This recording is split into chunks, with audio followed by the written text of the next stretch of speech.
자, 환기 설비는 말 그대로 공기가 자연스럽게 통하면서 그 안에 위험물의 증기들을 배출시켜주는 그런 역할입니다. 자, 환기할 때 우리가 창문 열잖아요. 그런 것처럼 자연스럽게 공기가 통하게 하기 위해서 급기구와 배기구를 하는데 급기구는 이렇게 구멍이 뚫린 공간이라고 보시면 됩니다. 우리 집으로 보면 창문과 같은 건데요. 바닥 면적이 넓으면 넓을수록 창문을 많이 설치하는데 그 기준이 바닥 면적 150제곱미터마다 급기구의 크기, 창문의 크기를 800제곱cm 이상으로 합니다. 근데 뭐 실제 제조소에서는 창문을 설치하지는 않지만 그냥 비율을 창문으로 한 거고요.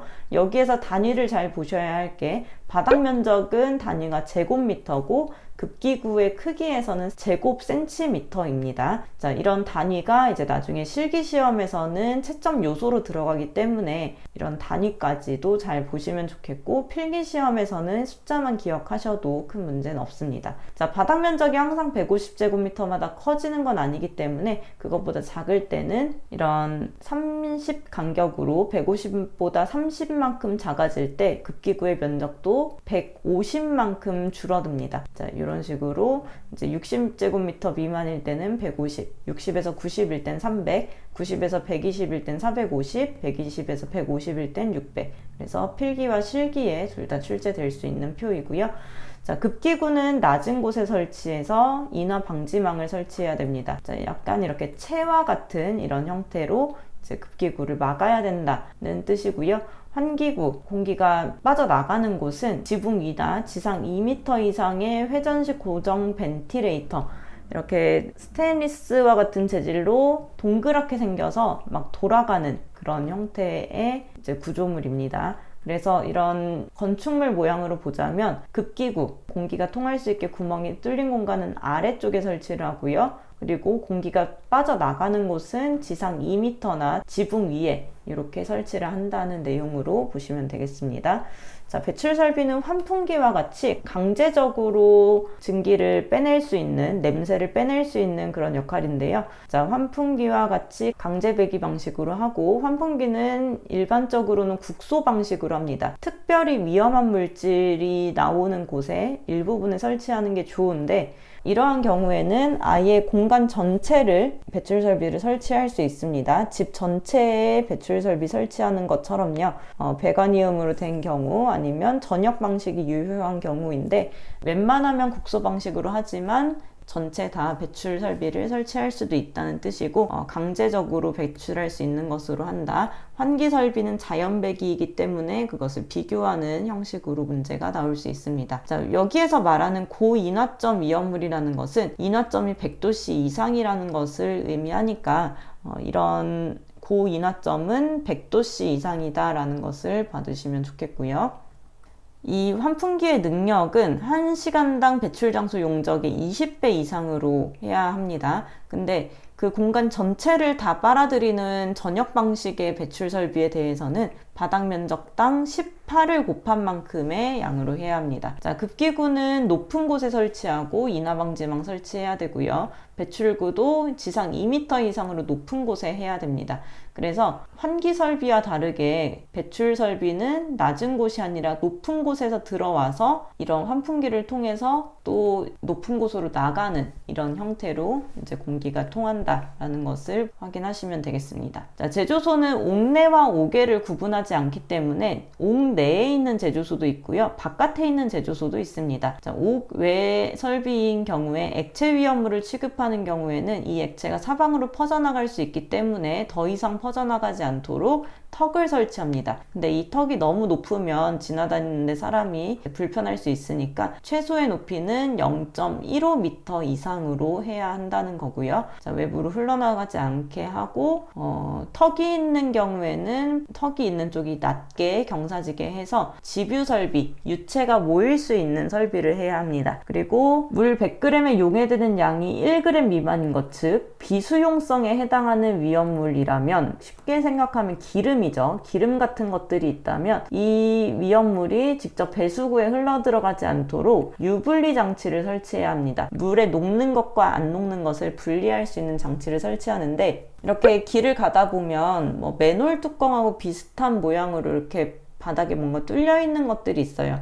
일반적으로는 빗물을 빼기 위해서 이렇게 설치하지만 화학물질을 취급하는 곳에서는 이런 유체가 흘렀을 때 이렇게 모일 수 있도록 길을 만든 거라고 보시면 됩니다. 그 끝에는 비수용성인 경우에 물과 기름을 분리해낼 수 있도록 유분리 장치도 설치한다는 것으로 이 사진을 참고하시면 되겠습니다. 자, 위험물의 압력이 상승할 수 있는 우려가 있는 곳에서는 뭐 압력을 정지시키는 장치, 가마 밸브 경보 장치 같은 것들을 하는데, 파괴판을 설치해야 된다는 것이 중요한 내용이니까 파괴판 표시해 두시고요.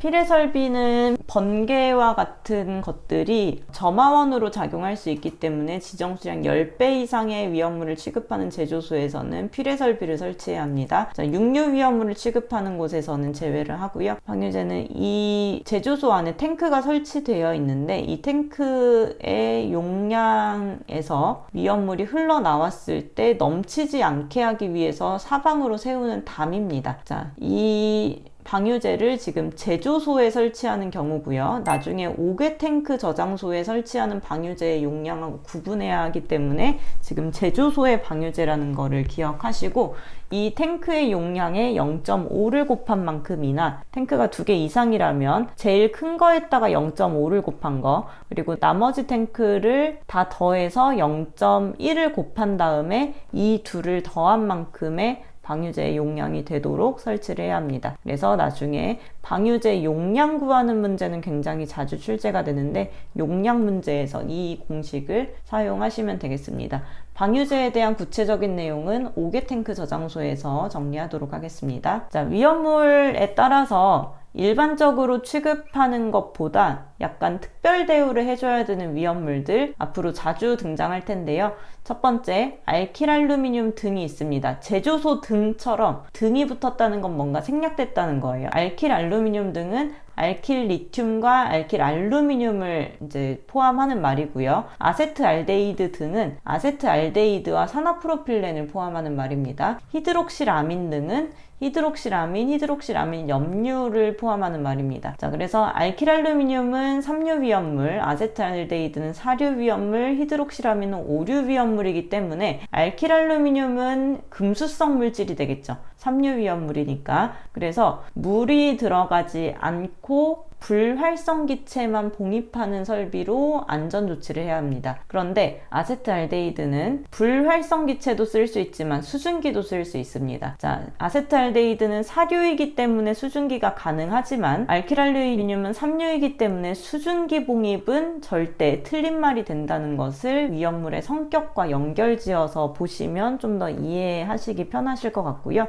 또 아세트알데히드는 은수은 동마그네슘과 반응해서 아세틸라이드를 형성하기 때문에 이런 성분으로 만들지 않아야 합니다. 위험물의 특성에 대해 할 때도 나왔고, 지금 제조소에서도 똑같은 내용으로 반복되고 있습니다. 자, 이 동은 구리로 바꿔서 말할 수 있으니까 그 내용도 확인을 해 두시고요. 자, 히드록실아민 등의 경우에는 이 제조소의 특례로 안전거리를 계산할 때 D에다가 51.1 곱하기 3 루트가 아니고 세제곱근이라는 뜻으로, 루트가 그냥 제곱근을 의미한다면 이 앞에 작은 숫자를 쓸 수 있는 그런 기호가 공학용 계산기에 있습니다. 자, 여기에다가 지정수량의 배수를 이 루트 안에 넣어서 계산을 한 값으로 안전거리를 두어야 합니다. 안전거리 구하는 식 잘 받으시고요.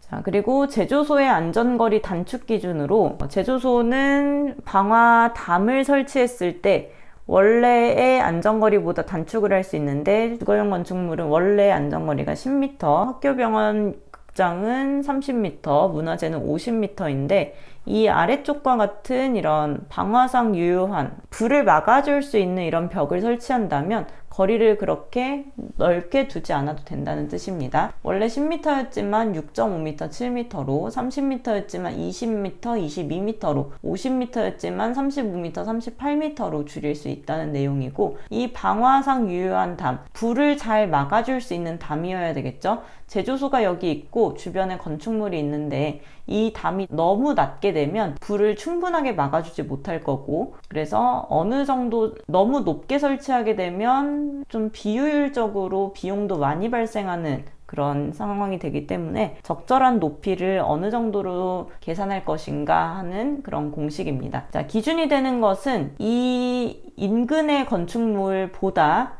이 제조소 등과 관련된 부분을 곱하고 더하고 해서 계산했을 때 이것보다 이쪽이 크면, 그러니까 건축물의 높이가 그렇게 높지 않으면 이 담의 높이를 2m로 고정할 거고요. 이렇게 계산했는데도 건축물의 높이가 더 높다 라면은 또 이 담의 높이를 이렇게 계산을 한번 해야 됩니다. 그러면 그 기준이 되는 식이 뭐냐? 이 상수와 제조소 등과 건축물과의 거리를 2번 곱합니다. 상수와 거리를 2번 곱한 다음에 제조소 등의 높이를 더합니다. 자, 이렇게 한 값이 이 건축물보다 크다면 2m로 고정이 되고, 이렇게 계산한 값보다 건축물의 높이가 더 크다면 이 h 빼기 p 마이너스 d 제곱 빼기 작은 d 제곱을 해서 구해야 하는데, 자, 아래쪽의 내용을 보시면 이렇게 이 내용으로 했을 때 2m 이상으로 해야 한다. 그러면 알파라는 의미가 무엇이냐? 알파는 이쪽을 의미하는 거죠. 제조소 등의 높이입니다. 그래서 제조소 등의 외벽의 높이를 골라주시면 되겠고, 각각의 기호가 어떤 것을 의미하는지 하나씩 살펴보시면 좋겠고, 이것을 계산을 하는 형태로 문제가 필기에서는 잘 없고 실기에서도 잘 출제되지는 않지만 기능장에서는 자주 출제가 되기 때문에 산업기사에서도 나중에 좀 기출문제 숙지가 끝나시면 이거를 계산하는 문제를 한번 기능장 문제로 한번 풀어보시는 것도 좋을 것 같습니다. 일단 필기나 아니면 처음 위험물을 시작할 때 중요한 부분은 각각의 기호가 어떤 것을 의미하는지, 그리고 공식이